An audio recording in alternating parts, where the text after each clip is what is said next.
माता तुम कौन हो? तो उसने कहा कि मैं द्रविड़ देश में उत्पन्न हुई, दक्षिणी भारत में मैं द्रविड़ देश में पैदा हुई, कर्नाटक में मैं पली पोसी और कुछ समय में महाराष्ट्र में मैं जवान हुई।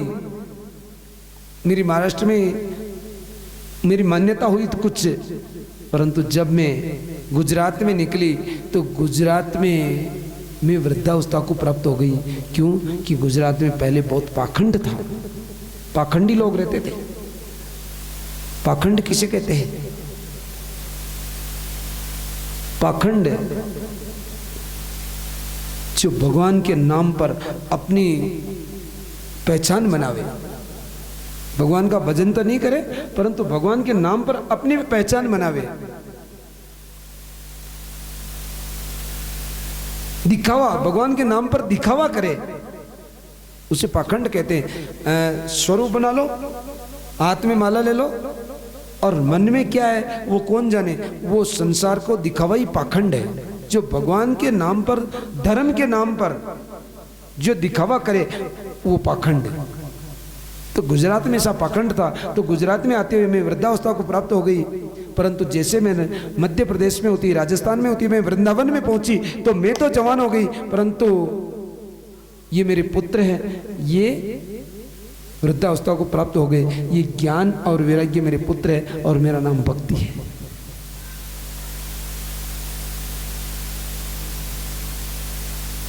ये जो स्त्रियां हैं ये कोई और नहीं, ये साक्षात जो गंगा, यमुना, सरस्वती, कावेरी, नर्मदा, चंबल, ये जो नदियां हैं ये माताओं का रूप धारण करके भक्ति माता की सेवा कर रही है।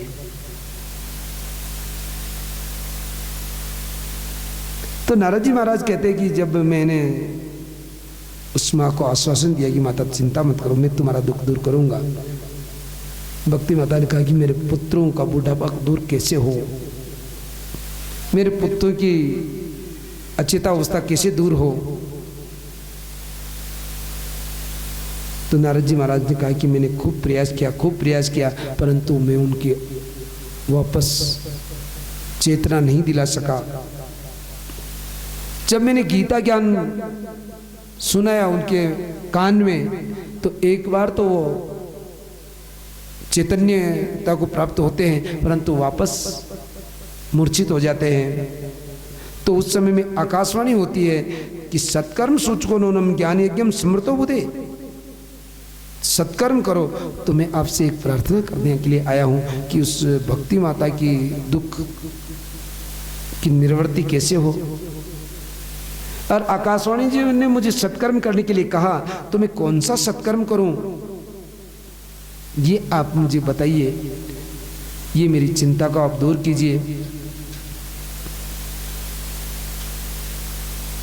सनकादिक ऋषि ने कहा कि हो नारद जी महाराज क्या चिंता करते हो, सत्कर्म सोचको नूनम ज्ञान यज्ञम समृतो बुधे, ऐसा आकाशवाणी हुई। तो हम आपको बताते हैं कि भक्ति माता का दुख दूर करने के लिए जो आकाशवाणी हुई है वो श्रीमद् भागवतालापत सयतु गीता सुकादिवी, भागवत गीता उन्हें सुनाओगे तो भक्ति माता का दुख दूर हो जाएगा।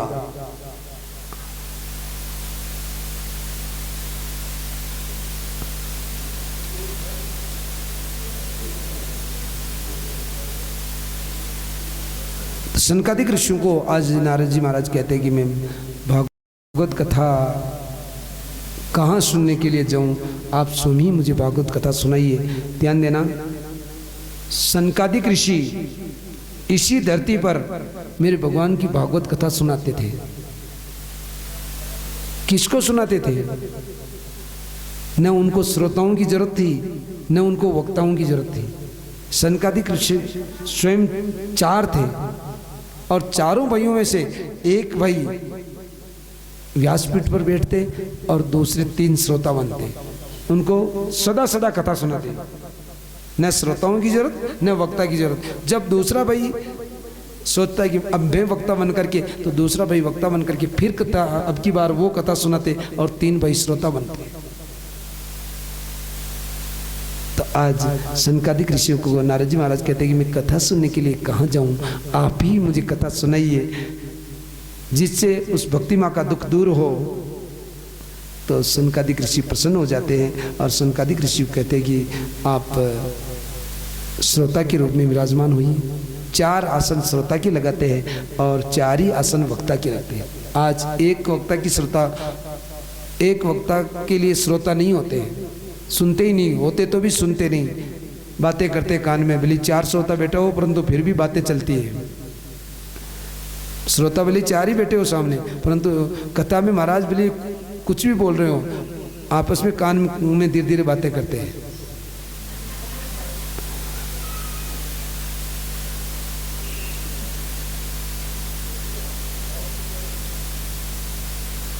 परंतु ध्यान देना, सनकादिक ऋषि एक वक्ता नहीं है, 4 वक्ता होकर के श्रोता।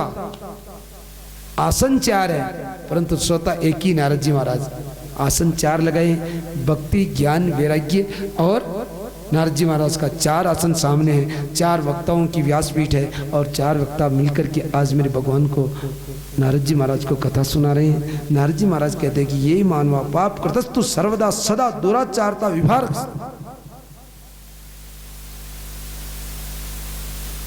जिस मनुष्य ने जीवन में कभी सत्कर्म नहीं किया है, जिसने, जो दुराचारी है, क्रोधाग्नि दग्धा कुटिलाश्च कामिनश्च सप्ताहेकेन कुलो पुनन्ति दे। जो क्रोध रूपी अग्नि में सदा जलता रहता है, जो दुराचारी है, जो पापी है, और यदि उसने किसी ने कथा सुन ले, मान लिया किसी से कथा सुन ले, तो क्या उसका उद्धार हो जाएगा? सनकादिक ऋषि कहते हैं कि देखो, निश्चित रूप से उसका उद्धार, मोक्ष होता है। जो सनकादिक ऋषि नारद जी महाराज को करे कि जो पूरे जीवन में सत्य से हीन है, भागवत कथा किसका उद्धार करती, किसका मोक्ष करती? जिन्होंने जीवन भर में सत्य का नाम ही नहीं लिया है, सत्य से हीन है। जिन्होंने माता पिता की भी सेवा नहीं करी है, जो वर्ण संकर है। ध्यान देना, वर्ण संकर का कभी मोक्ष नहीं होता। वर्ण संकर किसे कहते हैं? जिनकी मां अलग हो और जिनके पिता अलग जाति के हो।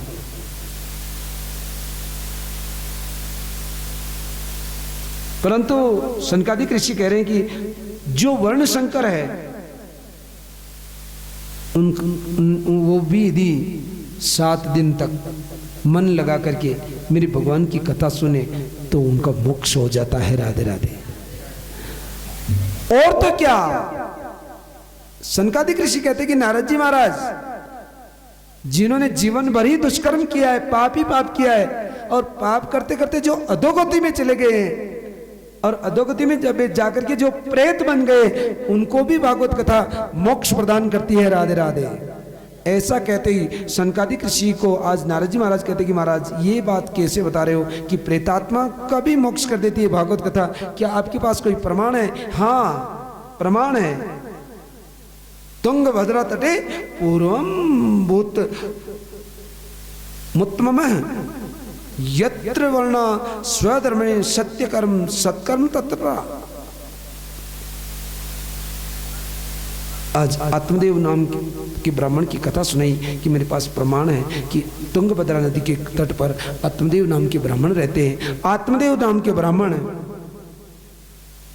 की पत्नी का नाम धुंधली है। आत्मदेव ब्राह्मण की कोई संतान नहीं है, और संतान से दुखी होकर के आत्मदेव ब्राह्मण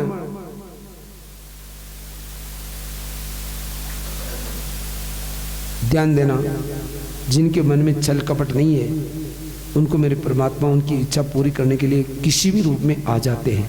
निर्मल मन जन सो मोहि पावा, सो मोहि पावा, मोहि चले चित्र न पावा।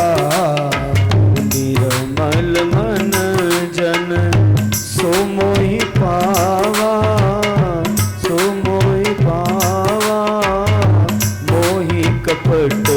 छल छिद्र न भावा, मन जन।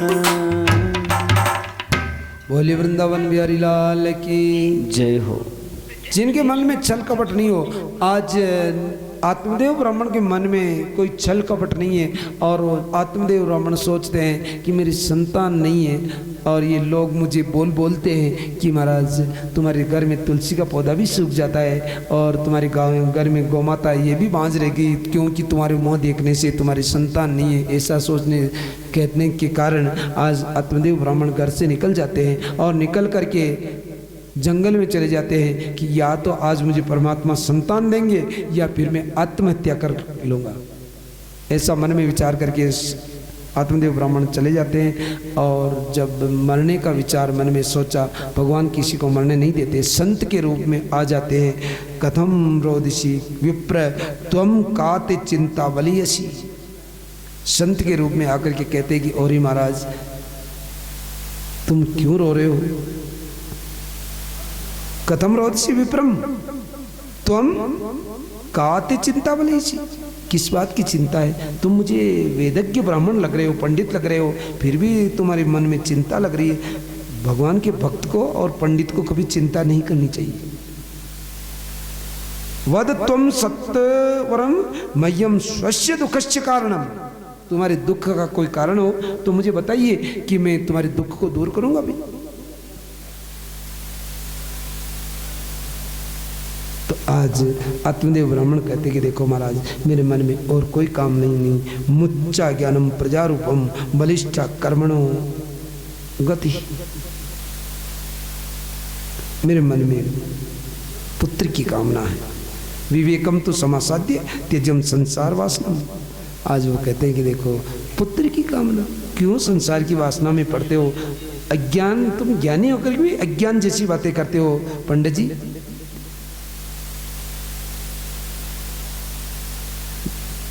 संसार में पुत्र की कामना लेकर के संसार में क्यों पढ़ना चाहते हो?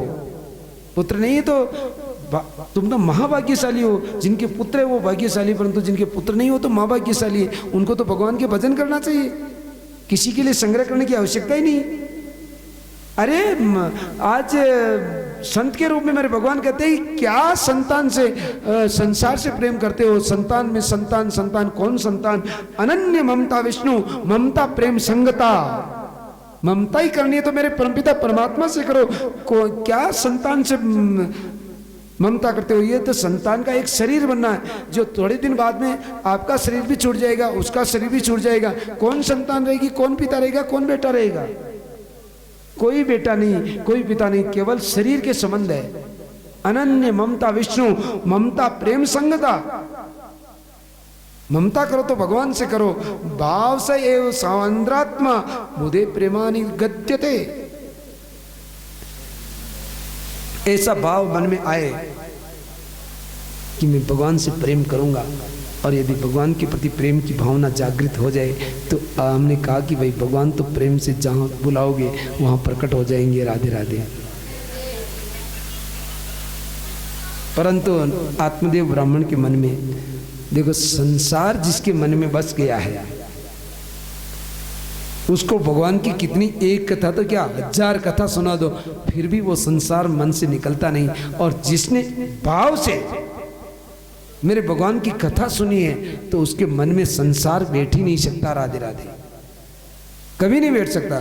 भाव से यदि कथा सुनी है तो, और भाव से यदि कथा नहीं सुनी तो फिर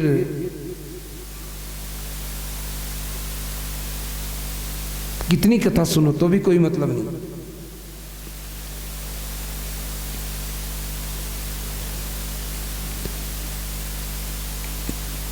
परंतु आत्मदेव ब्राह्मण के मन में संसार पूरी तरह से घर कर गया था। उन्होंने कहा कि महाराज कथा सुनो, मुझे संतान चाहिए। ऐसी यदि आपने मुझे संतान नहीं दी तो मैं आपके सामने मेरे प्राणों की आहुति दे दूंगा, मैं आत्महत्या कर लूंगा। ऐसा कहते संत बहुत निर्मल स्वभाव के होते हैं। संत हृदय नवनीत समाना। संतों का हृदय माखन के जैसा होता है, कोमल होता है। तो संत ने कहा कि नहीं, अब तुम्हारे मन में यदि पुत्र ही चाहिए तो मैं पुत्र तुम्हें दे रहा हूँ। तुम्हारा हाथ बताओ। हाथ देखा तो 1 जन्म क्या 7 जन्म तक कोई संतान नहीं, परंतु फिर भी संत संतान दे सकते हैं। अपने झोले से फल निकाला और कहा कि ये फल तुम्हारी पत्नी को खिला देना, परंतु मुझे तो ऐसा लग रहा है कि तुम्हें संतान सुख नहीं मिलेगा, संतान सुख तुम्हें नहीं मिल सकता।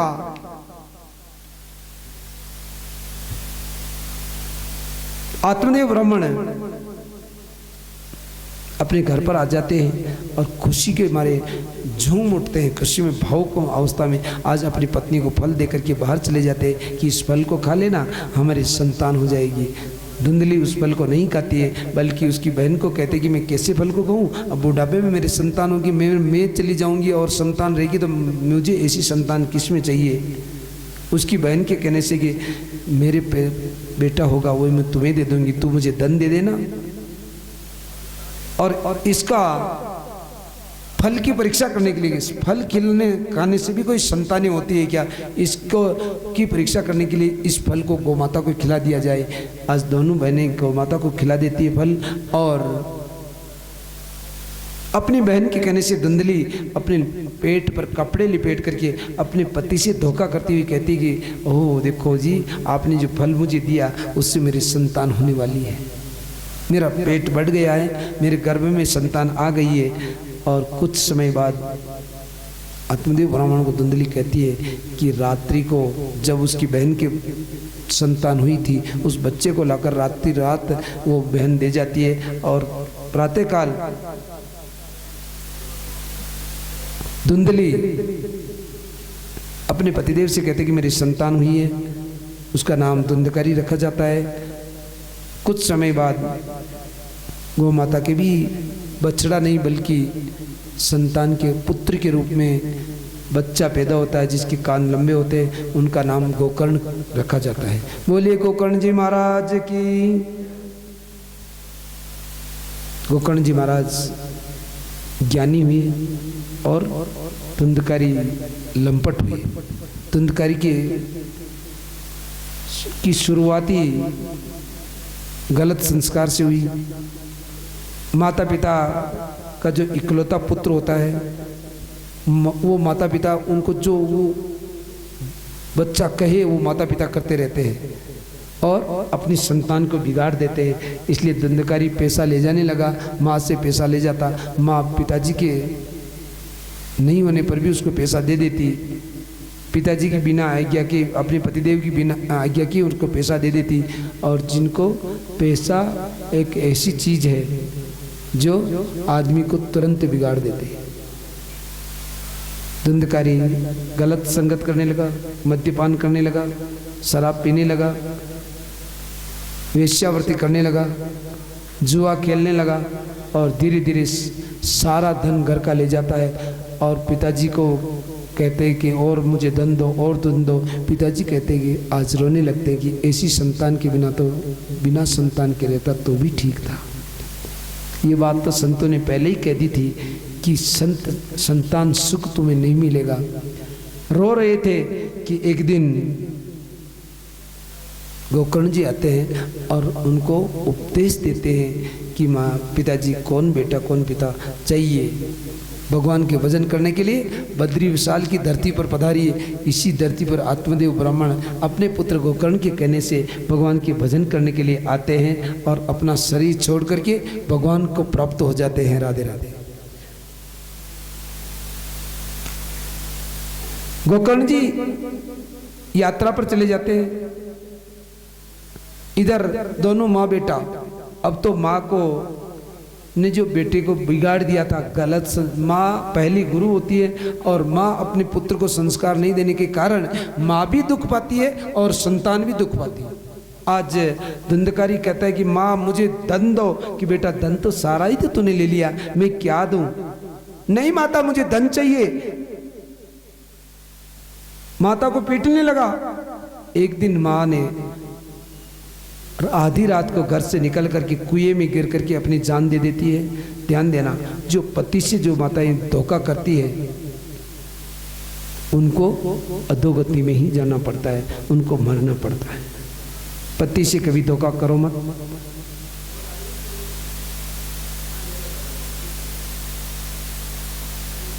अब तो धुंधकारी अकेला 5-5 वेश्याओं को घर में रखता। वेश्या कौन? ये इंद्रियां, जो इंद्रियां के वश में मन रहे, वो इंद्रियां मन को बिगाड़ देती है। मन इंद्रियों के वश में रहे तो वो मन बिगड़ जाता है, परंतु ध्यान देना, यदि मन के वश में इंद्रियां रहे तो वो मन भगवान में लग जाता है। राधे राधे। सदा इंद्रियों को मन के वश में रखो, इंद्रियों के वश में मन को मत रखो, बल्कि मन के वश में इंद्रियों को रखो। 10 इंद्रियां होती है और 11वां मन होता है।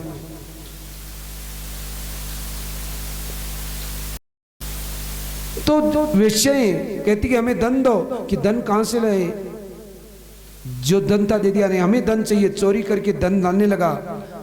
एक दिन विषय धंधकारी को गले में फांसी का फंदा डाल करके मारने लगती है। दुष्ट आदमी जल्दी नहीं मरते, बल्कि उसके मुंह में अंगारे डाल करके वो अधोगति में चला जाता है। गोकर्ण जी महाराज जब गया में पिंडदान कर रहे थे, उनको पता लगा कि मेरे भाई अधोगति में है, उनका पिंडदान किया, परंतु फिर भी उनकी सदगति नहीं हुई।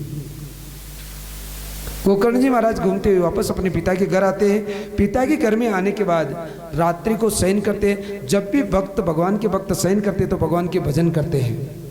भले जितना समय मिले उतने समय के लिए भगवान के भजन करते हैं। गोकर्ण जी महाराज भजन करने लगते हैं। उसी समय प्रेतात्मा के रूप में धंधकारी हा हू करने लगा। तो गोकर्ण भक्त कभी डरते नहीं। गोकर्ण जी ने हाथ में जल लिया और संकल्प बोला, ओम जजागर्तो दूरमुदिति देवम तदुसुप्तस्य तथेति दुरंगमम ज्योतिखाम ज्योतिरिकम तन्मे मन शिव संकल्प मस्तु। कौन हो, जल्दी बोलो, क्यों फालतू मुझे भजन नहीं करने देते। प्रेत में बोलने की शक्ति नहीं थी, परंतु जैसे ही गोकर्ण जी ने जल छिड़का उसमें बोलने की शक्ति आई और कहा कि भैया मैं कोई और नहीं, मैं तुम्हारा भाई धंधकारी। मैंने तुम्हारा पिंडदान श्राद्ध कर्म गया में करवा दिया, फिर भी तुम्हारी सदगति नहीं हुई। कि भैया मैंने कर्म ही ऐसे किए कि कर्म प्रधान विश्व करि राखा, विश्व करि राखा, जो जस कर तैसा फल चाखा। वो कर्म प्रधान विश्व करि राखा, विश्व करि राखा, जो जस करी तैसा फल चाखा। कर्म प्रधान। बोले वृंदावन बिहारी लाल की जय हो। जो जैसा कर्म करेंगे वैसा ही फल पाएंगे। कर्म प्रधान विश्व करी राखा। तुलसीदास जी बाबा जी कहते हैं कि देखो जैसा कर्म करेंगे वैसा फल चखेंगे। जो जैसी करी तैसा फल चाखा। धंधकारी कहते हैं कि भैया एक गया में तो क्या 1000 गया में करो मेरा पिंडदान, तो भी मुझे मुक्ति नहीं मिल सकती। क्यों भाई, फिर गया का क्या महत्व रह जाएगा। तीर्थों का आज भी बहुत महत्व है। तीर्थों में साक्षात मेरे भगवान का वास होता है, और यदि तीर्थों में वास नहीं होता तो तीर्थ क्यों करते लोग।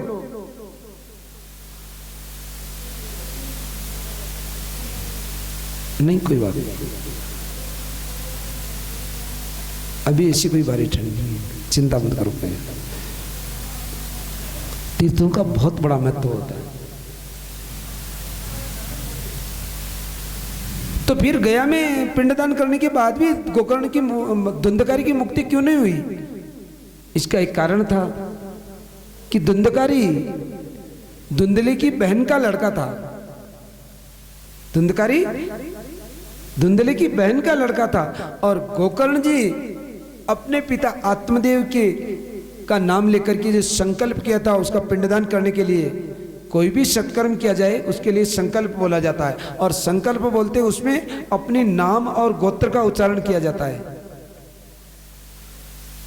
और जब तक वो नाम और गोत्र का उच्चारण हम सही नहीं करेंगे, गलत करेंगे, तो वो काम सफल नहीं हो सकता। राधे राधे। हर एक सत्कर्म करने के लिए संकल्प सर्वप्रथम होता है। और जो संकल्प बोलते हैं उसमें अपना नाम और गोत्र का उच्चारण किया जाता है। और नाम और गोत्र जब तक हम सही नहीं बताएंगे, सही नहीं बोलेंगे, तो फिर हमारा वो कार्य सफल पुण्यदायक नहीं हो सकता, हमें पुण्य नहीं दे सकता। तो गोकर्ण जी ने संकल्प तो किया, परंतु गोकर्ण जी ने धुंधकारी को अपना भाई समझते हुए, आत्मदेव का पुत्र समझते हुए अपने ही पिता की, आत्मदेव के गोत्र और का नाम उच्चारण किया, नाम और गोत्र अपने पिता का नाम उच्चारण किया, परंतु वो धुंधली की बहन का लड़का था, उनकी गोत्र अलग थी, और जब तक उनकी गोत्र नहीं बोली तो उसका फल नहीं मिला। इसी कारण से गया में पिंडदान करने के बाद भी धुंधकारी का मोक्ष नहीं हुआ। बाकी गया में पिंडदान करने के बाद भी यदि पितरों का मोक्ष न हो तो फिर गया कौन जाएंगे, क्यों जाएंगे? गया का आज भी महत्व है कि गया में पिंडदान करने के बाद पितरों का मोक्ष हो जाता है। और जिस धरती पर ध्यान देना, हम बैठे हैं मेरे भगवान बद्री विशाल के चरणों में, इस धरती पर अंतिम पिंडदान होता है। राधे राधे। इस धरती पर अंतिम पिंडदान होता है। आप सब जगह पिंडदान करो, मोक्ष होना ही है, परंतु फिर भी अंतिम पिंडदान इस धरती पर अपने पितरों का यदि कोई करे तो उनके पितरों को सदगति मिलती है, उनका जन्म मरण का चक्कर मिटता है और मेरे भगवान के वैकुंठ में ही जाते हैं। क्यों? कि ये मृत्युलोक का वैकुंठ है, ये धरती मृत्युलोक का वैकुंठ है। इसलिए जब धुंधकारी प्रेतात्मा के रूप में गोकर्ण जी को परेशान करने लगा तो गोकर्ण जी ने कहा कि भैया मैंने गया में पिंडदान करने के बाद भी तेरा मोक्ष नहीं हुआ, कि भैया मैंने कर्म ही ऐसे किए कि मेरा मोक्ष नहीं हो सकता, नहीं ऐसा नहीं होना चाहिए था। फिर भी गोकर्ण जी ने कहा कि अभी तू शांत हो जा, प्रातःकाल होते ही मैं तेरा मुक्ति का उपाय ढूंढूंगा। गोकर्ण जी भजन करते हुए शयन करते हैं। प्रातःकाल होता है, सूर्य नारायण भगवान से प्रार्थना करके अपने भाई धुंधकारी की मुक्ति का उपाय पूछते हैं। और सूर्य नारायण भगवान से आकाशवाणी होती है कि आपके भाई की मुक्ति भागवत कथा सप्ताह ज्ञान यज्ञ सुनाने से होगी। और भागवत कथा सुनाने के लिए, अपने भाई को मोक्ष देने के लिए गोकर्ण जी स्वयं व्यासपीठ पर विराजमान होते हैं और विराजमान होकर के एक बांस में धुंधकारी को बिठाया जाता है, क्योंकि प्रेतात्मा खुले में नहीं रह सकती। प्रेतात्मा केवल वायु के रूप में होती है और वायु के रूप में होने के कारण आज एक बांस को चीरा जाता है और उसको धुंधकारी को उसमें बिठा करके ऊपर से उसको बंद कर दिया जाता है। और गोकर्ण जी व्यासपीठ पर स्वयं विराजमान होकर के कथा का शुभारंभ करते हैं। कथा के रसिक जो भक्त होते हैं उनको बुलाया जाता है, नगर के, ग्राम के, और जो भक्तजन लोग होते हैं आप जैसे, वो आकर के कथा में बैठते हैं और कथा शुभारंभ होती है।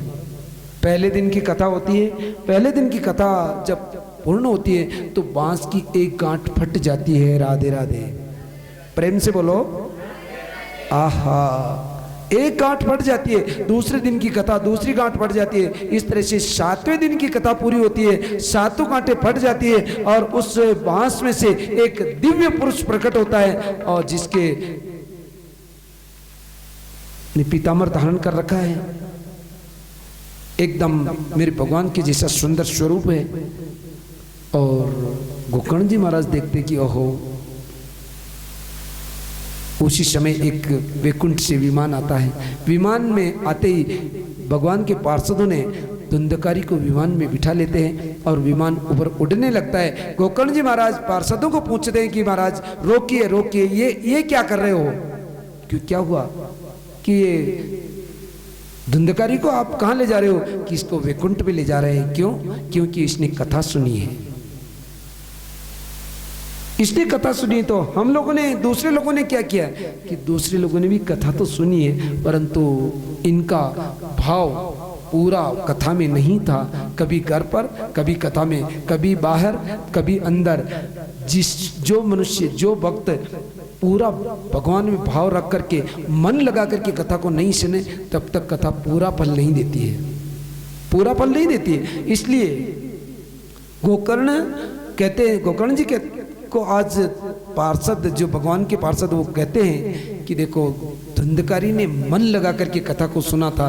क्यों? कि इसको मोक्ष करवाना था।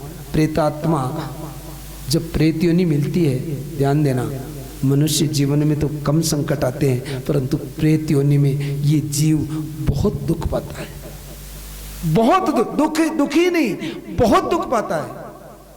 हम तो छोटे मोटे दुख से घबरा जाते हैं, परंतु प्रेतात्मा को बहुत दुख सहन करने पड़ते हैं। न खाने का पता, न पीने का पता, न रहने का पता, जगह जगह घूमना पड़ता है, भटकना पड़ता है, इस संसार चक्कर में भटकना पड़ता है। वो बहुत दुखी प्रेतात्मा भगवान से प्रार्थना करती है कि प्रभु मुझे एक बार मोक्ष दे दो, मैं अब आपके भजन करूंगा। इतना प्रेतात्मा, ध्यान देना, प्रेतात्मा आजकल तो प्रेत इतने नहीं है, भूत प्रेत को प्रेतात्मा कहते हैं, परंतु आजकल कुछ समय पहले की बात हम आपको निवेदन करते हैं कि प्रेतात्मा बहुत सारे जो हम मनुष्य जीवन में है ना, इनको पकड़ती थी। क्यों पकड़ती थी? प्रेतात्मा किसी को दुख नहीं देना चाहती, क्योंकि वो स्वयं दुखी है, और स्वयं दुखी होने के कारण आप जैसे भक्तों को पकड़ने की कोशिश करती थी। और हम क्या कहते हैं, और इसको तो प्रेत लग गया, ये तो प्रेत का चक्कर पड़ गया, इसके तो ये मतलब प्रेत ने पकड़ लिया, ये मर जाएगा। प्रेतात्मा भक्त लोगों को इसलिए पकड़ती है कि ये भक्त मेरा मोक्ष करवा देगा भगवान से प्रार्थना करके। प्रेम से बोलो। प्रेतात्मा इसलिए एक जीव को पकड़ती है, एक भक्त को पकड़ती है कि ये भक्त भगवान से प्रार्थना करके मेरा भी मोक्ष करा देगा, इसलिए वो पकड़ती थी। आजकल प्रेतात्मा कहाँ चले गए, जो मतलब आजकल के लोगों को पकड़ते ही नहीं प्रेतात्मा। राधे राधे, ताली बजाओ जोरदार एक बार। आजकल भक्त ही नहीं। कलयुग में ये जो आप लोगों के लिए तो नहीं कह सकते, परंतु वो प्रेतात्मा कहते हैं कि हमारे बीच भी ये ज्यादा प्रेत बने हुए हैं, इनको क्या पकड़े। राधे राधे, इनको क्या पकड़ करके क्या करेंगे? ये स्वयं अपना मोक्ष ही नहीं करवा सकते, तो हमारा कैसे मोक्ष करवा देंगे? प्रेतात्मा नहीं पकड़ती। प्रेतात्मा उसी को पकड़ती है जो अपने स्वयं का भी मोक्ष करे और दूसरे का भी मोक्ष करवा दे। तो आज का कलयुगी मनुष्य स्वयं अपना ही मोक्ष नहीं कर पाएगा तो दूसरों का मोक्ष कब करवाएगा? सवाल ही नहीं उठता। तो गोकर्ण जी को आज पार्षद कहते कि देखो, मन लगा करके यदि सभी श्रोता यदि कथा सुनते तो हम सबको वैकुंठ में लेकर के चलते। यदि आपको सबको वैकुंठ में ले जाना है तो एक बार वापस कथा सुनाइए, तो हम भगवान की कथा सुनने से तो एक ही बार यदि सच्चे मन से कोई कथा सुने तो उसको वैकुंठ मिलता है, ऐसा तय है, निश्चित है। भगवान की कथा सबके लिए बराबर है। भगवान की कथा किसी से मतभेद नहीं करती है। भगवान की कथा किसी के साथ धोखा या किसी के साथ अच्छा ऐसा नहीं करती। भगवान की कथा सबके लिए बराबर है, चाहे वो प्रेतात्मा हो चाहे जीवात्मा हो। गोकर्ण जी महाराज पार्षदों के कहने से फिर एक बार वापस सावन सुदी नवमी से लगा करके पूर्णिमा तक, आज क्या है? सावनी है, अष्टमी है। और अष्टमी को क्यों कथा चालू करी? क्यों कि आगे जाकर के एक तिथि टूटी हुई है। अभी आप इसमें पंचांग में देखना, पंडित जी की तबीयत अभी खराब हो गई थोड़ी रास्ते में आने से, बाकी अभी बताते हैं मतलब 1300-1400 या एक तिथि टूट रही है आगे। बाकी ये कथा जो गोकर्ण जी महाराज ने दूसरी बार वापस कथा, पहली कथा सुनाई थी आषाढ़ सुदी नवमी से पूर्णिमा तक, और एक महीने बाद वापस आप सभी भक्तों का कल्याण करने के लिए सावन सुदी नवमी से पूर्णिमा तक, जो ये सावन सुदी पूर्णिमा को ये कथा पूर्ण होगी, इसकी पूर्णावती सावन सुदी पूर्णिमा को ही है। ये अबुझ मुहूर्त है जो सनकादिक ऋषियों ने, सनकादिक ऋषि कथा सुना रहे, परंतु गोकर्ण जी ने जो वापस कथा करी थी, सनकादिक ऋषियों ने तो कथा सुनाई थी कार्तिक सुदी नवमी से पूर्णिमा तक। और राजा परीक्षित को सुखदेव जी महाराज ने कथा सुनाई थी भाद्रवा सुदी नवमी से पूर्णिमा तक। गोकर्ण जी महाराज फिर व्यासपीठ लगाते हैं और सबको मन लगा करके कथा सुनने के लिए संतों को निमंत्रित करते हैं। सब कथा सुनने के लिए आते हैं। 7 दिन की कथा पूरी होती है और 7वें दिन की कथा में फिर मेरे भगवान का विमान आता है। सब भक्तों को साथ में लेकर के आज गोकर्ण जी महाराज दिव्य स्वरूप भगवान के जैसा स्वरूप धारण करते हुए साकेत धाम को जाते हैं।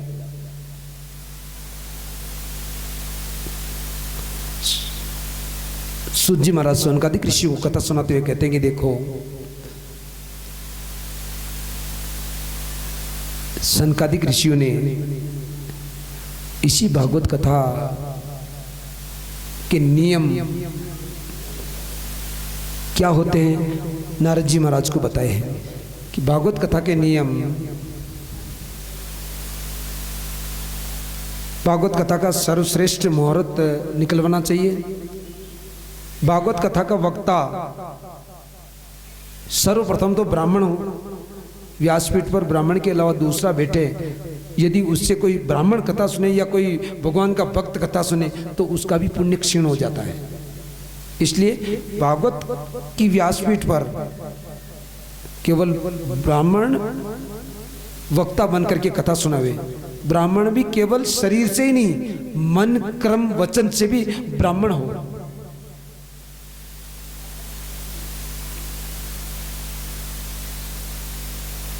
ब्राह्मण वक्ता जो भागवत कथा सुनाए उसको एक दिन पहले गणेश सुमिरन करना चाहिए। वक्ता और श्रोता दीक्षित हो, बिना दीक्षित यदि कथा सुनाने का भी अधिकार नहीं और सुनने का भी अधिकार नहीं। सुनते हैं तो दोष लगता है। वक्ता और श्रोता दोनों दीक्षित हो। भागवत की कथा सुनते हुए कभी खाट पर नहीं सोना चाहिए, जमीन पर सोए। भागवत की कथा सुनते हुए सात्विक आहार करें, राजसी और तामसी आहार न करें। भागवत कथा सुनते हुए काम क्रोध मद लोभ अहंकार का त्याग करें। भागवत कथा में वैसे तो यदि शरीर का सामर्थ्य हो तो 7 दिन तक निराहार रह करके भागवत कथा सुनने के लिए नियम यह है कि यदि शरीर का सामर्थ्य हो तो 7 दिन तक निराहार रह करके कथा सुने। एक आसन पर बैठ करके कथा सुने। निराहार रह करके यदि कथा नहीं सुन सकते हैं तो भागवत कथा में केवल दूध और घी पी करके कथा सुनी जाए तो बहुत श्रेष्ठ है। आप कहेंगे कि महाराज दूध और घी तो हम कहाँ से लेकर के आए हैं, आजकल तो दूध भी बहुत महंगा, घी की तो बात ही दूर है, दूध भी बहुत महंगा तो हम कहाँ से लेकर के आएंगे। तो भी कोई बात नहीं, मान लिया ऐसा भी नहीं कर सकते तो भागवत कथा सुनने के लिए आप एक समय भोजन करके कथा सुन सकते हैं। आप कहेंगे कि एक समय भी हम कथा, एक समय भोजन करके भी हम कथा सुनने में हमें दिक्कत है, तो फिर एक समय अल्पाहार लेकर के एक समय भोजन लेकर के भी आप कथा सुन सकते हैं। ऐसा भी नहीं करते तो मान लिया फिर भी आप दोनों टाइम भी भोजन करें तो इतना मत करो कि कथा ही नहीं सुन सको। आपको कथा सुनने में कोई दिक्कत न हो, ऐसा यदि करते हैं तो वो कथा सुनने का आनंद अलग होता है।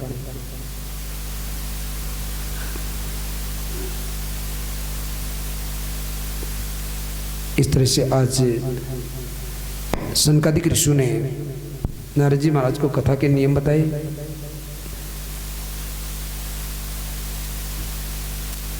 उसी समय भक्ति महारानी वहां प्रकट हो जाती है। सारे लोग देखते कि भक्ति महारानी कहां से प्रकट हुई, इधर से भी नहीं आई, इधर से भी नहीं आई, इधर से भी नहीं आई, इधर से चारों दिशाओं से यदि भक्ति नहीं आई तो फिर आई कहां से। तो ध्यान देना, जो भागवत कथा मन लगा करके सुनते हैं, जिनका मन लग जाता है, उनके हृदय में से भक्ति का प्राकट्य हो जाता है। राधे राधे, बीच में से भक्ति प्रकट हो जाती है। भक्ति को कहीं से आने की जरूरत नहीं पड़ती, चारों दिशाओं से आने की जरूरत नहीं, बल्कि जो मन लगा करके भागवत कथा सुने उनके हृदय से भक्ति का प्राकट्य हो जाता है।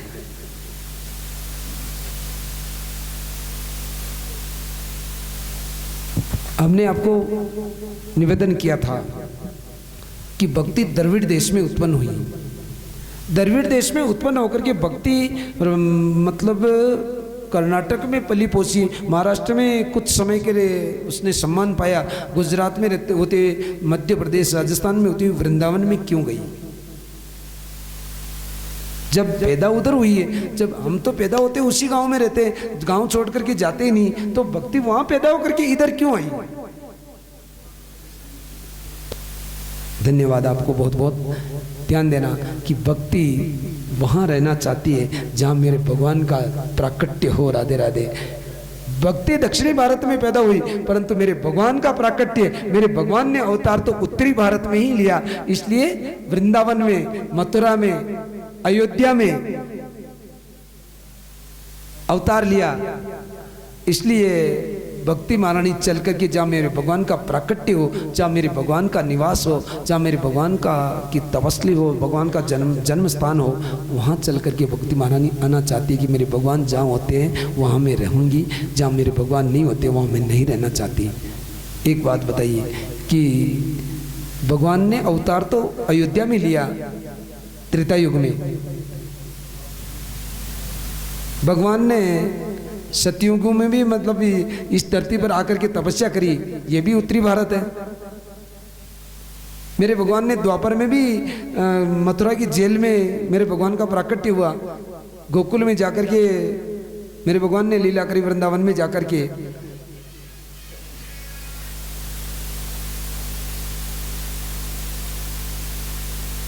तो फिर भगवान ने जन्म इधर लेकर के फिर भगवान दक्षिणी भारत में क्यों चले गए? गए कि नहीं गए? गए। अयोध्या में भले ही मेरे भगवान ने जन्म लिया, अवतार हुआ, परंतु फिर भी रंगनाथ बन करके दक्षिणी भारत में विराजमान है मेरे भगवान। मेरे भगवान मथुरा में जन्म लेते हैं, परंतु फिर भी द्वारिका देश बन करके दक्षिणी भारत में विराजमान रहते हैं। क्यों गए? इसलिए गए कि मेरे भगवान कहते कि भले ही मेरा जन्म उत्तरी भारत में हो, परंतु जहाँ भक्ति प्रकट होती हो मैं वहाँ रहूँगा। मैं बिना भक्ति के मैं नहीं रह सकता। राधे राधे। जहाँ भक्ति है वहाँ भगवान है, जहाँ भगवान है वहाँ भक्ति है। न भगवान भक्ति को छोड़ सकते, न भक्ति भगवान को छोड़ सकती है। जब बीच में से भक्ति माता का प्राकट्य हुआ, ज्ञान वैराग्य का दुख दूर हुआ, बुढ़ापा दूर हुआ, उसी समय प्रहलाद जी वहाँ ताली बजाने लगते हैं, देवराज इंद्र मृदंग बजाते हुए नाचने लगते हैं, सनत कुमार जय जयकार की ध्वनि करने लगते हैं, और संत जन जैसे आप जैसे संत वहाँ नृत्य करने लगते हैं। तो मेरे भोले बाबा नहीं रहा जाता भोले बाबा से डम डम डम डम डमरू बजाते हुए, जहाँ मेरे भगवान का नृत्य चल रहा हो, जहाँ मेरे भगवान की कथा चल रही हो, जहाँ भक्ति प्रकट हो रही हो, वहाँ भोले बाबा डमरू बजाते हुए वहाँ आ जाते हैं और नृत्य करने लग जाते हैं। और जहाँ मेरे भोले बाबा नृत्य करते हैं वहाँ मेरे भगवान नारायण से नहीं रहा जाता है, और वो भी वहाँ आ जाते हैं। राधे राधे। और आकर के कहते हैं कि बोलो बोलो क्या वरदान मांगना चाहते हो? तुम जो भजन कर रहे हो, तुम जो कथा कर रहे हो, मैं बहुत प्रसन्न हूँ। जहाँ भोलेनाथ आ जाते हैं वहाँ भगवान जरूर आते हैं, और भोलेनाथ को और सभी आप जैसे संतों को कहते हैं कि बोलिए क्या वरदान मांगना चाहते हो? तो संत जन, सनकादिक ऋषि, देवराज इंद्र, सनत कुमार और मेरे भगवान भोलेनाथ आज मेरे भगवान नारायण से कहते हैं कि प्रभु जिस तरह से आज आप हमारी कथा में प्रकट हुए हैं, हम तो आपसे एक ही वरदान मांगना चाहते हैं कि जहाँ जहाँ भी आपकी भागवत कथा हो वहाँ आज जिस तरह से प्रकट हुए उसी तरह से आप हमेशा प्रकट होकर के भक्तों को आशीर्वाद देते रहना। राधे राधे। आहा, मेरे भगवान ने कहा कि तथास्तु, ऐसा ही होगा। इसीलिए आज जहाँ भी भागवत कथा चलती है वहाँ साक्षात मेरे भगवान बद्रीनाथ भगवान का प्राकट्य होता है। राधे राधे। 2 मिनट का संकीर्तन करते हुए प्रवेश करते हैं भागवत कथा के प्रथम स्कंद में। कथारस वृंदावन सो आयो कथा रस वृंदावन सुनायो। राम रस माधवन सुनायो। माधव रस वृंदावन सुनायो। वृंदावन सो आयो कथा रस। वृंदावन सो आयो कथा रस। माधवन सो आयो कथा रस वृंदावन सो आयो।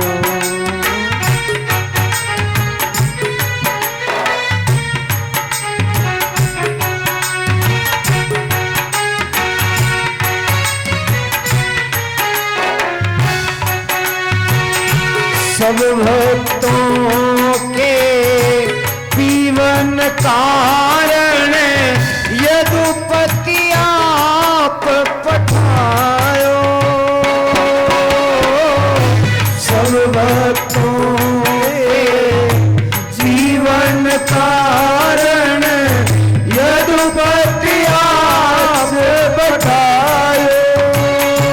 कीनी कृपा जानी जन अपनों की।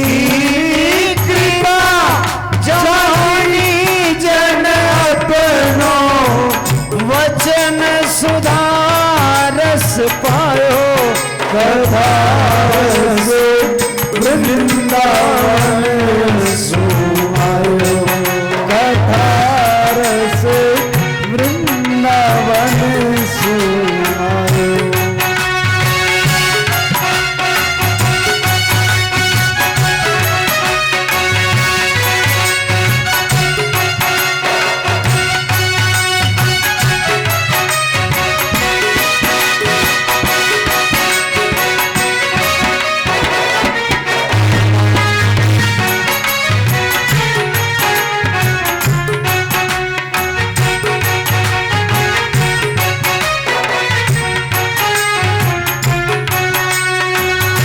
शिव सनकादिक शेष मुनि नारद। वेद व्यास जस गायो। शिव सनकादिक शेष मुनि नारद। वेद व्यास जस गायो। सुख प्रहलाद गोकर्ण से ज्ञानी। सुख प्रहलाद गोकर्ण से ज्ञानी। इस जग में फैलायो कथा रस वृंदावन सुनायो। राम रस वृंदावन सुनायो।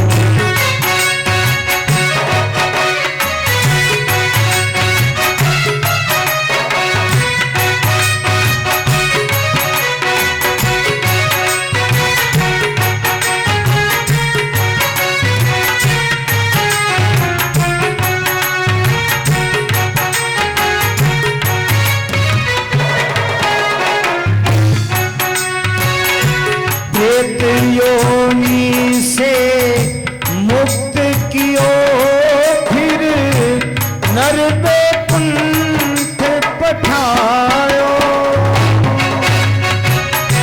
प्रेत योनि से मुक्त कियो फिर नृप बैकुंठ पठायो। वो गायो सुनो प्रेम से बाँचो। गायो सुनो प्रेम से बाँचो। सुर अमर पद पायो। कथा रस वृंदावन सुनायो। कथा रस वृंदावन सुनायो। ओ वृंदावन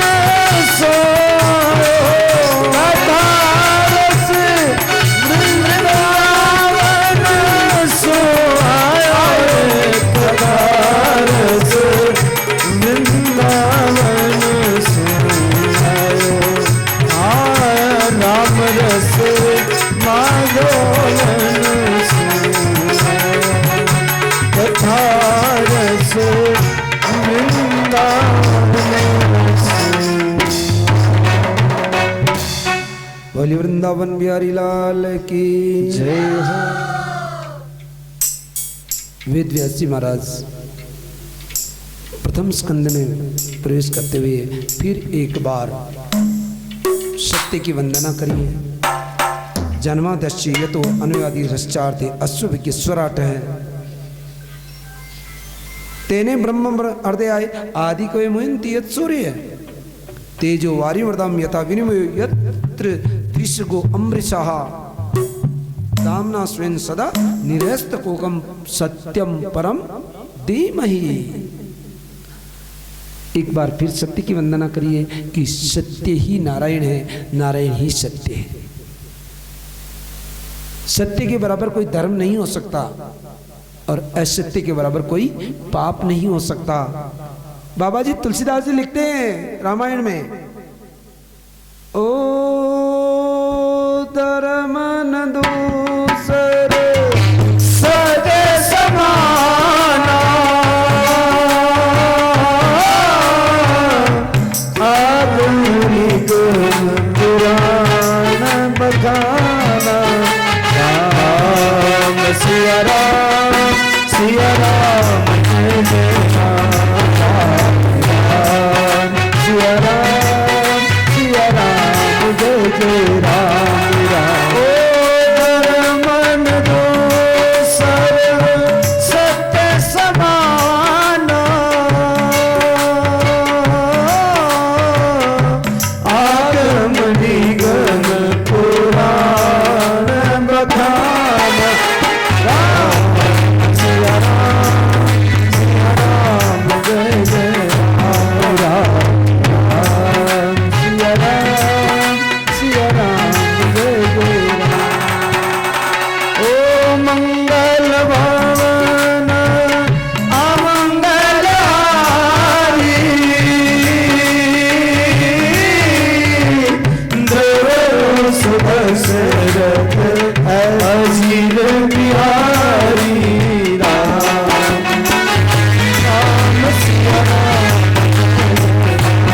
राम सिया राम जय जय राम।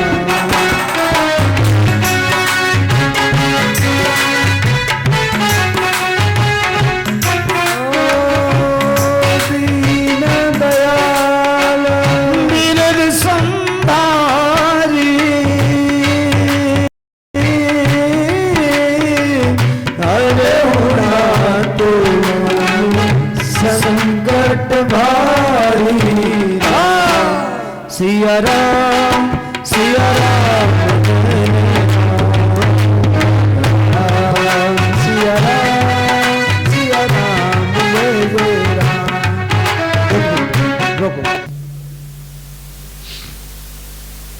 धर्म न दूसर सत्य समाना, सत्य के समान दूसरा धर्म नहीं हो सकता। और असत्यात् पराधर्म, असत्य के बराबर कोई पाप नहीं हो सकता। जीवन में कभी भी दान कर सको अच्छी बात, नहीं कर सको कोई बात नहीं। जीवन में कभी किसी का भला कर सको बहुत अच्छी बात, बहुत अच्छी बात। नहीं भी कर सको तो भी कोई दिक्कत नहीं, परंतु कभी झूठ नहीं बोलना। सत्य के रास्ते पर यदि चले तो सारा काम हो जाएगा। दान धर्म सब सत्य पर हो जाएगा। केवल और केवल सत्य को जीवन में धारण किया है मनुष्य ने, जिस मनुष्य ने, तो उसका कल्याण कोई नहीं रोक सकता।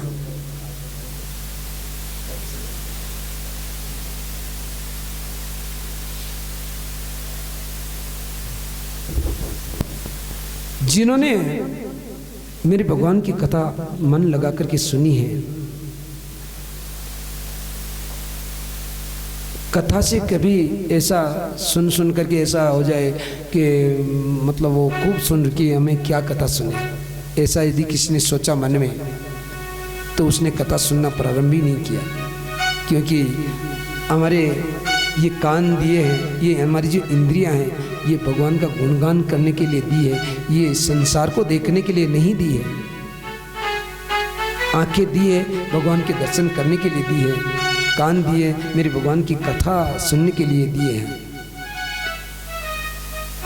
तुलसीदास जी ने कहा कि जिनके श्रवण समुद्र समाना, जिनके कान समुद्र के समान हो, कथा सुन करके बरे नहीं, वही सच्चा भक्त होता है। उनके हृदय में मेरे भगवान तुम जाकर के बसो। वाल्मीकि जी को जब स्थान पूछे थे कि मैं कहाँ रहूं, मुझे स्थान बताओ, जब मेरे भगवान वनवास गए थे तो वाल्मीकि जी ने सबसे पहले कहा था कि जिनके श्रवण समुद्र समान हो, समुद्र के समान हो, उनके हृदय में जाकर के आप निवास करो। और फिर कथा से कोई कहते कि हमने तो कथा खूब सुन ली, तो फिर उसने कथा का रस नहीं समझा। हरि रामचरित जे हरि सुनत अगाई, सुनत अगाई, रस विशेष जाना तिन नाई। रस विशेष जाना तिन नाई। जिन हरि कथा सुनी नहीं काना, सुनई नहीं काना। सरमन्द्र एहि भवन समाना, समरंद्र एहि भवन समाना। सुनत अगाई, सुनत अगाई, रस विशेष जाना तिन नाई। रामचरित जे। भोले वृंदावन बिहारी लाल की। जिन्होंने रामचरित सुन करके जो अगा जाए, जिनका पेट, जो बाजार में जो जूस पीते हैं ना, 1 गिलास पीते, 2 गिलास पीते, 3 गिलास पीने के बाद पेट भर जाता है, परंतु जो रामचरित सुन करके, जो मेरे भगवान की भागवत कथा सुन करके कहते कि हम भर गए हैं, अब नहीं सुनना, उन्होंने कथा का रस समझा ही नहीं। कथा रस क्या होता है,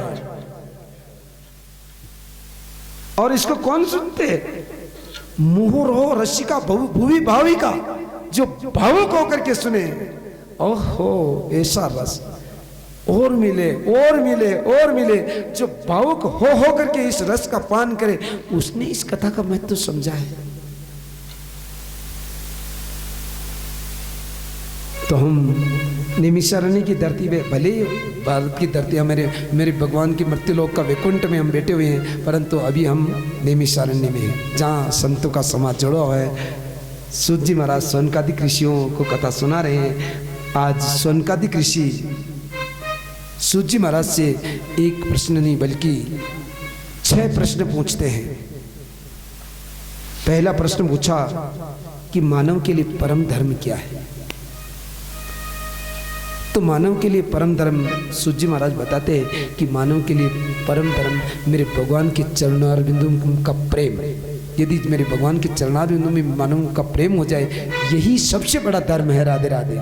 निष्काम भक्ति, सकाम भक्ति तो सब करते हैं। भगवान से आकर के कहते हैं कि भगवान मुझे संतान दे दो, भगवान मुझे धन दे दो, भगवान मुझे मेरे महल बना दो, भगवान मेरी प्रगति कर दो, ये तो सब कहते हैं। परंतु यदि कोई निष्काम भक्ति करे मेरे भगवान में, निष्काम प्रेम यदि भगवान को समर्पित करे, तो वो मानव का परम धर्म है।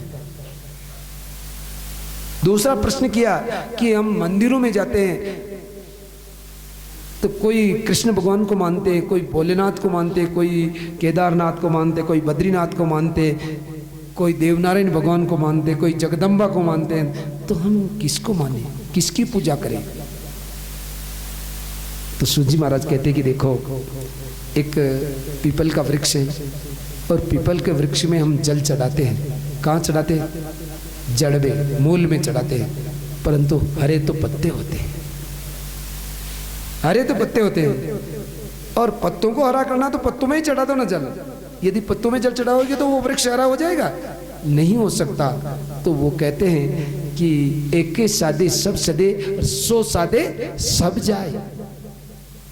मूल है मेरे परमपिता परमात्मा, मेरे भगवान बद्रीनाथ मूल है। सब देवताओं को वंदन करो, जिस तरह से एक पेड़ में जड़ में मूल में जल चढ़ाया जाता है और हरे पत्ते हो जाते, उसी तरह से यदि आपने अपना मन मेरे पिता परमात्मा भगवान बद्रीनाथ को दिया है तो देवता तो सब खुश हो जाएंगे, कोई नाराज होंगे ही नहीं। राधे राधे। अपना मन केवल और केवल मेरे परमपिता परमात्मा को सौंप दो, भगवान को की पूजा करो, वंदन सबको करो, अपमान किसी का नहीं करना, परंतु अपना मन तो परमात्मा को दे दो। जिस तरह से गोपियों ने अपना मन मेरे परमात्मा भगवान श्री कृष्ण को दिया था, उसी तरह से अपना मन परमपिता परमात्मा को दे दो। यही मंदिर में जाकर के पूजा करने का लक्ष्य है। पूजा कहीं पर भी करो, अपने इष्ट देव के दर्शन करो। मनुष्य के इष्ट एक होता है।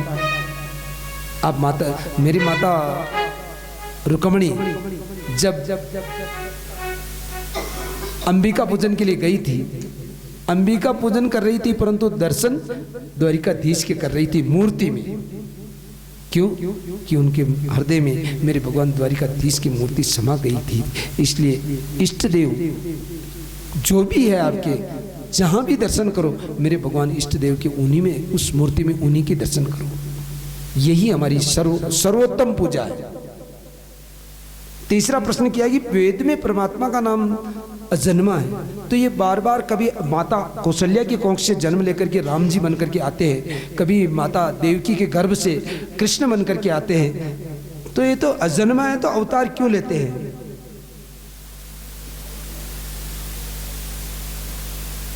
तो कहते हैं कि जब जब होई धर्म की हानि, जब जब धर्म की हानि होती है ना, तो मेरे भगवान का अवतार लेना पड़ता है। परित्रणाय च साधूनाम विनाशाय च दुष्कृताम धर्म संस्पनार्थाय संभवामि युगे युगे। ताली बजाओ, देखो ऐसे कथा तो ऐसे चलती है। श्रोता, जो मैं, आप कहाँ से बता रहे हैं? हैदराबाद से। कथा के श्रोता अभी हमारे जो साथ में आने वाले श्रोता अभी रास्ते में, रास्ता विकट है इसलिए थोड़ा देरी लग गई। कथा को शुभारंभ करने के लिए हम आगे पहुंचे, तो अभी हमारे 2-4 श्रोता थे, जिसमें से एक श्रोता सो रहे थे, एक श्रोता बैठे हुए ऐसे कर रहे थे। कथा सुनना इसे कहते हैं, जो मतलब व्यास के और वक्ता और श्रोता के बीच में आदान प्रदान होता। आधा श्लोक मतलब श्रोता बोले और आधा वक्ता बोले, आगे से आगे कथा में रस लेकर के कथा सुने, उसे कहते हैं कथा सुनना। आपके लिए नहीं कह रहे हैं, सोने के लिए नहीं कह रहे हैं, मतलब एक उदाहरण दे रहे हैं। शरीर का कोई कष्ट हो, कथा सुन करके चला जाए, भूल जाए कष्ट को कि मेरे शरीर में कोई तकलीफ है, वो कथा सुनना होता है। हम तो थकान आ गई हो, 3 दिन हो गए चल रहे हैं, तो क्या कथा सुने? कथा तो कल वापस अगली कथा और सुन लेंगे, आज तो थकान उतार लेते। बुरा मत मानना, आप बद्री विशाल के भगवान के चरणों में बैठ कर के कथा सुनने के लिए। हैदराबाद से जो भक्त, इनको क्या पता था कि यहाँ कथा चल रही, फिर भी कथा का रस समझ करके आए हैं। तो भगवान का बार बार अवतार क्यों होता है? कि परित्राणाय च साधूनाम विनाशाय च दुष्कृताम, साधुओं की, आप जैसे भक्तों की रक्षा करने के लिए, और रक्षा करिए। ऐसे विकट रास्ते पर यहाँ पहुँचना बहुत खतरनाक काम है। भगवान यदि रक्षा नहीं करते तो हम यहाँ नहीं पहुँच सकते थे, नहीं पहुँच सकते थे। तो भगवान स्वयं कह रहे हैं उनके मुखार बिंद से गीता में कि परित्राणाय च साधूनाम विनाशाय च दुष्कृताम, दुष्टों को दंड देने के लिए और साधु जनों की रक्षा करने के लिए। और अगला क्या कहा कि धर्म संस्पनार्थाय, धर्म की स्थापना करने के लिए मैं युगों युगों में अवतार लेता रहता हूं। राधे राधे।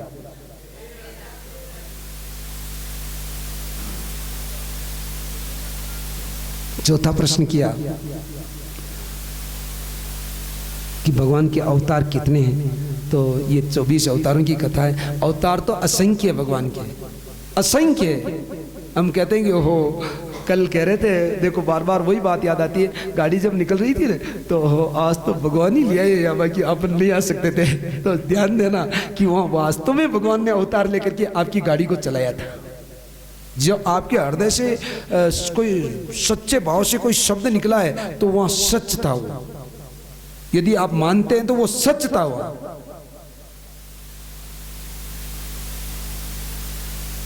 तो भगवान के 24 अवतार है, ये 24 अवतारों की कथा है। अब एक एक अवतार को, आज समय कम होने से हम आपको अभी नहीं सुनाएंगे, बाकी 24 अवतारों की कथा है। ये 24 अंश अवतार है। बाकी भगवान के अवतार तो असंख्य है। पांचवा प्रश्न किया कि वक्ता कौन सा श्रेष्ठ होता है। एक छोटी सी बात को बड़ी बना करके कहता रहे वो होता वक्ता कि एक बड़ी बात को भी छोटी सी बना करके मेरे भगवान के चरणारविंदों की प्राप्ति करा दी, कौन सा वक्ता श्रेष्ठ होता। तो कहते हैं कि जो वक्ता एक छोटे से शब्द, एक शब्द भी वक्ता का यदि हृदय में चला जाए और वो यदि भगवान की प्राप्ति करा दे तो वो वक्ता श्रेष्ठ होता है। छठा और अंतिम प्रश्न किया कि जब मेरे भगवान द्वारिकाधीश बनकर के इस संसार में धरती का भार उतारा, धरती का भार उतार करके मेरे भगवान गोलोक धाम पधारे, धर्म की स्थापना करके मेरे भगवान गोलोक धाम पधारे, तो धर्म किसकी शरण में गया? धर्म किसकी शरण में गया? ऐसा कहते ही सूत जी महाराज कहते कि वासवनकादिक ऋषियों, क्या प्रश्न किए तुमने। इस प्रश्न को, इन प्रश्नों का उत्तर देने के लिए मैंने अब जो छठे प्रश्न का तुमको मुझे उत्तर देने के लिए सुखदेव जी महाराज की कथा करनी पड़ेगी कि एक बार गोलोक धाम में माता राधा रानी की गोद में सुखदेव जी महाराज खेल रहे थे। तो माता राधा रानी को विचार आया कि भागवत कथा का प्रचार कैसे हो, और भागवत कथा का प्रचार करने के लिए मुझे मेरे पुत्र सुखदेव को मृत्यु लोक में भेजना पड़ेगा। और माता राधा रानी सुखदेव जी को कहते कि बेटा तुम मृत्यु लोक में जाओ और मृत्यु लोक में जाकर के भागवत कथा का प्रचार करो। जब तक तुम मृत्यु लोक में नहीं जाओगे तो इस भागवत कथा का प्रचार नहीं हो सकता बेटा। सुखदेव जी कहते कि माता मुझे क्यों मृत्यु लोक में जाकर के फंसाती हो? मृत्यु लोक में जाऊंगा तो मैं भगवान की माया के चक्कर में फंस जाऊंगा, बंधन में पड़ जाऊंगा, और मुझे जो यहाँ भजन कर रहा हूँ भगवान के, ये मेरे भजन छूट जाएंगे। माता मुझे मत भेजो मृत्यु लोक में। तो मेरी माँ राधा रानी आज सुखदेव जी को कहती कि बेटा मैं तुम्हें वचन देती हूँ कि तुम्हारे ऊपर माया का कोई असर नहीं होगा। राधे राधे। प्रेम से बोलो, जोर से बोल दो, आहा। बेटा तुम्हारे ऊपर माया का कोई असर नहीं होगा, जाइए तुम।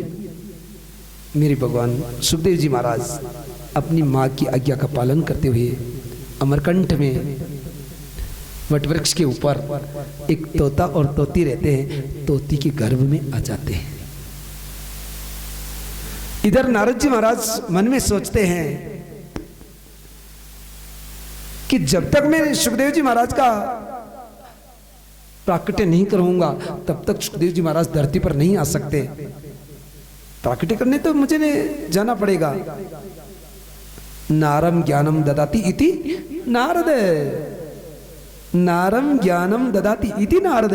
नारद जी महाराज के मन में कोई विचार आ जाए वो हमारे भले के लिए होता है, भक्तों के भले के लिए का काम करते हैं नारद जी महाराज। नारद जी महाराज ने सोचा कि मैंने मेरी माँ सरस्वती और ब्रह्मा जी के बीच में भी झगड़ा करवा दिया है। मेरे भगवान लक्ष्मी नारायण भगवान के भी वैकुंठ में जाकर के इनको भी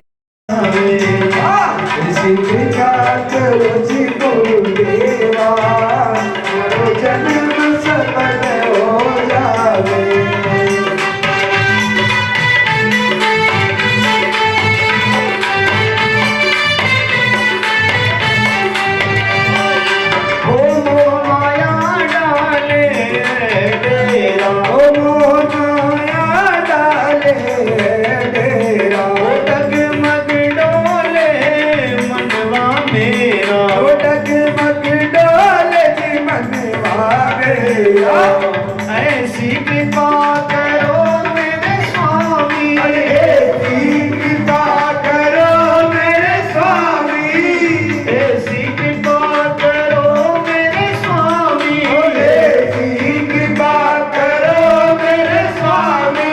ओ भवसागर कर जाए दया करो जी गुरुदेवा, मारो जन्म मरण मिट जावे। दया करो जी गुरुदेवा।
जन्म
जन्म सफल हो जाए।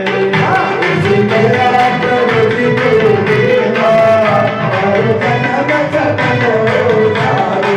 यदि मारो जन्म सफल हो जाए, यदि मारो जन्म सफल मिट जाए, माने जगत गुरु मिट जाए। उसी दया